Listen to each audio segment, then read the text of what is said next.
कैसे हैं आप सभी लोग? आज के अखबार में ना एक बड़ी अच्छी न्यूज़ थी जो कि एक अच्छा स्टूडेंट कौन है, ठीक है? उससे रिलेटेड थी तो मुझे लगा आपसे आपके साथ शेयर करनी चाहिए। तो अगर आप किसी बच्चे से पूछेंगे कि एक अच्छा स्टूडेंट कौन है, जो एक अच्छा छात्र कौन है, तो बताएगा क्लास में जिसके सबसे ज़्यादा नंबर आते हैं, जो बहुत पोलाइट है, सारे टीचर का फेवरेट है और वो कुछ आगे लाइफ में करेगा। अगर किसी स्टूडेंट से आप ये पूछिए कि एक अच्छा स्टूडेंट क्या है, तो यही बताएगा कि ये अच्छा स्टूडेंट है क्योंकि इसके अच्छे मार्क्स आ रहे हैं।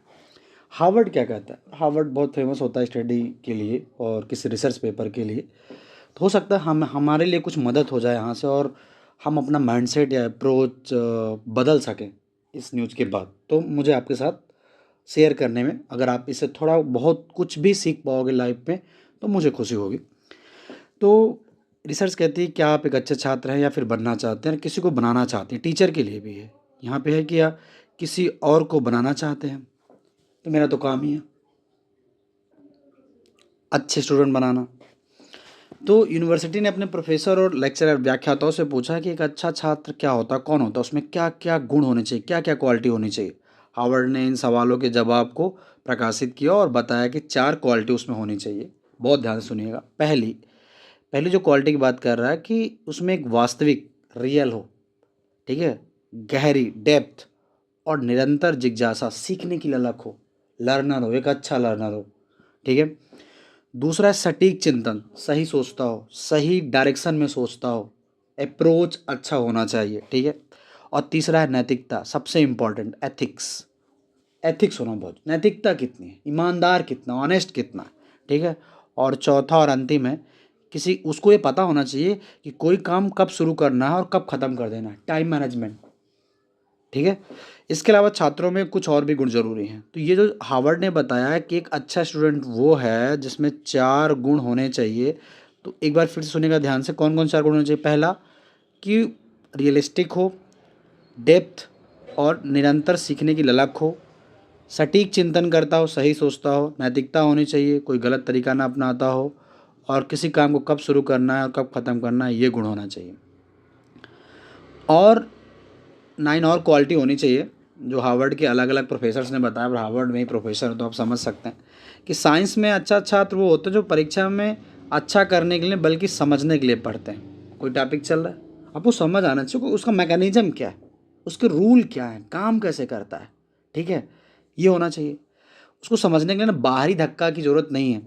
ये वहाँ के प्रोफेसर हैं, कोरा, वो बता रहा है कि वो ललक होनी चाहिए इनकी। कि क्या होता है ना, हमारे यहाँ एक प्रॉब्लम है, हमारे यहाँ अगर आप कोई बच्चा साइंस बैकग्राउंड का है तो बोलते हैं अच्छा बहुत अच्छा बच्चा होगा। लेकिन अब धीरे धीरे धारणाएं बदल रही हैं। कोई साइंस का हो, कॉमर्स का, अच्छे बच्चे भी कॉमर्स ले रहे हैं। पहले आज के 10 साल पहले ये ट्रेंड सेट था कि आप साइंस ले रहे तभी आप अच्छे होंगे, अगर आप साइंस ले रहे तो आप अच्छे नहीं होंगे। तो अभी आप टेंथ पास आउट हुए हैं, अब क्या करना है आपको, कैसे करना है, ये आपको डिसाइड करना है। अगला कि लॉ में अच्छे छात्र सवाल पूछते हैं और पूछते रहते हैं। वो समझते हैं कि वो कितना भी जान ले, पूछने के लिए हमेशा सवाल बाकी है। बहुत अच्छी बात है।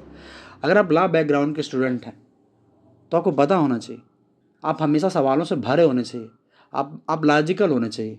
कल आप जाके डिबेट करेंगे, आप न्यायपालिका जुडिशरी में आप जाएंगे, अपनी बातों को रखेंगे, ठीक है। तो लॉ वाले स्टूडेंट ऐसे होने चाहिए कि उनके पास हमेशा कुछ ना कुछ पूछने के लिए होना चाहिए। मेडिकल, मुझे ये बड़ा अच्छा लगा। मेडिकल छात्र के लिए केवल यह जानना पर्याप्त नहीं है कि क्या करना है, बल्कि यह जानना भी जरूरी है कि आखिर क्यों करना है। अगर आप नीट या डॉक्टर या एमबीबीएस जो भी आप कर रहे हैं मेडिकल फील्ड में, तो आपका ये माइंड सेट होना चाहिए कि आखिर क्यों करना है।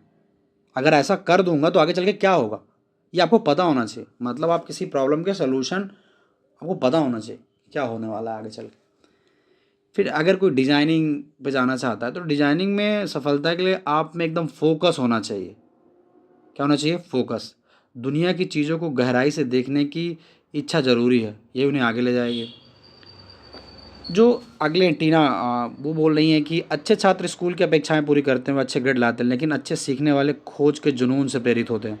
मैंने आपसे कहा ना कि अगर आप किसी स्टूडेंट से पूछेंगे कि अच्छा छात्र कौन है तो क्या बताएगा। फिर अच्छे छात्र असहमति को गंभीरता से लेते हैं। जब मान लीजिए आप किसी से डिबेट कर रहे हैं तो कुछ लोग पर्सनल हो जाते हैं, आपने नोटिस किए होंगे। आप किसी भी लॉजिकल बात पर बात करें, अगर आपके पास तर्क नहीं होता है तो आपको लगता है कि नहीं मेरे खिलाफ है आदमी, ऐसा नहीं। वो कह रहे हैं कि जो अच्छा स्टूडेंट होगा वो किसी भी चीज़ को बहुत सीरियसली लेगा, ध्यान से सुनेगा और दूसरों को समझने की कोशिश करेगा, सोच समझ कर उत्तर देगा, कुछ भी नहीं बोलेगा, कोई भी सवाल सामने आएगा पहले सुनेगा, ठीक है, याद रखिएगा। फिर और जो छात्रों विचारों को स्पष्ट तर्कों और निष्कर्षों के साथ, कोई भी स्टूडेंट है अगर वो क्लियरिटी के साथ कंक्लूजन पेश कर रहा है कुछ, तो अपने विषय को बेहतर समझते हैं और दूसरों को समझाने में भी माहिर होते हैं। अगर आप टीचिंग प्रोफेशन में आना चाहते हैं, आप आगे चल के टीचर बनना चाहते हैं, तो आप में ये होना चाहिए कि आप किसी भी सब्जेक्ट को बेहतर समझते हैं और दूसरों को समझाने में माहिर होते हैं। अगला, यह समझना महत्वपूर्ण है कि उसकी क्वालिटी क्या है, स्किल क्या है, कैसे काम, कोई प्रोजेक्ट कब फिनिश करेगा, कब कैसे काम करेगा और अगले पे कब बढ़ना है, कोई एक टॉपिक कंप्लीट करके, ठीक है। तो अलग अलग, लेकिन इंडियन पॉइंट ऑफ व्यू से कि एक अच्छा स्टूडेंट क्या है, तो चाहे यूपीएससी, जेई, नीट और बोर्ड टॉपर्स ने कुछ बातें की हैं, उसका कंक्लूजन है कि पहला है कि 10 किताबें एक बार पढ़ने से बेहतर है कि एक स्टैंडर्ड किताब को 10 बार पढ़ा जाए। बहुत सारी किताबें रख लो, आप पढ़ो ही ना, आप एक किताब को 10 बार पढ़ो, इससे आपकी कॉन्सेप्ट पर पकड़ बढ़ती है और कन्फ्यूजन नहीं होता। दूसरा है कि आप किसी भी एग्ज़ाम की तैयारी कर रहे हैं तो आप 5 से 10 साल के क्वेश्चन पेपर को एनालिसिस करें, उससे आप ये समझते हैं कि उस एग्ज़ाम की रिक्वायरमेंट क्या है और किन टॉपिक्स का महत्व ज़्यादा है, ठीक है। अगला, रोज़ पढ़ें, 15 घंटे पढ़कर आप अगले 3 दिन आराम करें तो ये अच्छी बात नहीं है। आप कम से कम 8 से 6 घंटे की रोज़ अनुशासित पढ़ाई करें, चाहे पढ़ने का मन हो चाहे ना हो। मार्क टेस्ट दें, मार्क टेस्ट से अपने आप को परखें कि आप कर क्या रहे हैं, आप गलतियां कहाँ कर रहे हैं, आपने वो नोट्स में वो टॉपिक मेंशन किया था या नहीं किया था, ये सारी की सारी चीज़ें, ठीक है। रिवीजन पे जोर दें, पढ़ना 30% काम है, 70% काम उसे याद रखना होता है। आप कोई भी जो दैनिक, साप्ताहिक, मासिक रिवीजन सख्त शेड्यूल बना सकते हैं। अपने नोट्स खुद बनाएं, छोटे मोटे नोट्स खुद बनाएं, ठीक है। माइंड मैप्स मतलब कैसे बनाने हैं, लिखने से आपके कॉन्सेप्ट ज़्यादा, बच्चे लिखने में भी कंजूसी करते हैं आजकल, ये भी एक समस्या है। तो लिखने से आपके कॉन्सेप्ट ज़्यादा स्पष्ट होते हैं और परीक्षा से पहले आपका जो शॉर्ट नोट रहेगा वो रिवाइज़ करेगा। हाँ, सेहत से समझौता नहीं करना है, नींद से समझौता नहीं करना है। दिमाग को जानकारी प्रोसेस करने के लिए 6 से 7 घंटे की नींद बहुत ज़रूरी है और एनसीईआरटी बुक ज़रूर पढ़ें, चाहे वो कोई भी टॉपर हो, यूपीएससी का टॉपर हो, नीट का टॉपर हो, एनसीईआरटी का टॉपर हो, वो सलाह देता है कि आपको पूरी एनसीईआरटी पढ़ना है।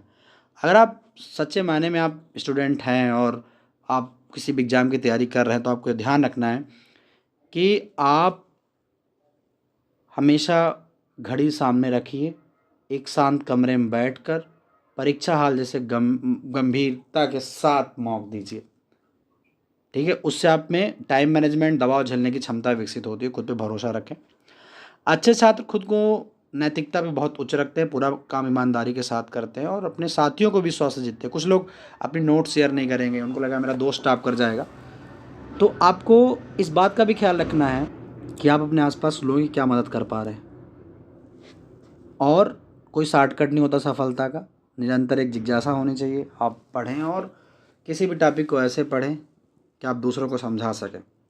अगर आप ऐसा कर पा रहे हैं तो सही मायनों में आप पढ़ रहे हैं।